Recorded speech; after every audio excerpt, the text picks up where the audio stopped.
सोबोदेरो police पारां कानून जे शागिर्द खे खंबे गुम करण खिलाफ वारसन पारां एहतजाजी मुज़ाहिरो कयो वियो। ॻोठ खलीफ़ा नारेजो मां सोबोदेरो पुलिस पारां 3 ॾींहं अॻु दुकान ते वेठल कानून जे शागिर्द इमरान नारेजो खे खंबे गुम करण खिलाफ शागिर्द जे वारसन मोहम्मद यासीन नारेजो, शाहनवाज नारेजो ऐं ॿियनि प्रेस क्लब गंबा ॾाढो एहतजाजी मुज़ाहिरो कयो। उन मौके ते शागिर्द जे वारसन जो चवणु हो त पंहिंजे ई बिरादरी जे माण्हुनि सां ज़मीन जो तकरार हलंदड़ आहे।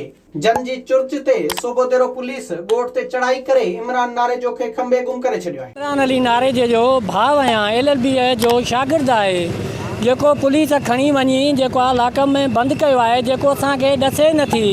असांजी जेका मुखालिफ़ धुर आहे उन्हनि जे वांगार SHO सोबेदेरो ऐं पीर ॻोठ वारो SHO वांगार वेही रहियो आहे। IG सिंध ऐं आला अमलदारनि खे रिक्वेस्ट था कयूं त असां सां इंसाफ़ कयो वञे, असां सां नाइंसाफ़ी आहे। एहतिजाज कंदड़नि DIG सखर, SSP खैरपुर ऐं ॿियनि वसवारनि खां मुतालबो कयो त नौजवान इमरान नारेजो खे आज़ाद करायो वञे, ॿी सूरत में SSP ऑफिस आॾो धरणो हयो वेंदो। विज़िट कयो अवामी आवाज़ मीडिया ग्रुप जी वेबसाइट awamiawaz.pk।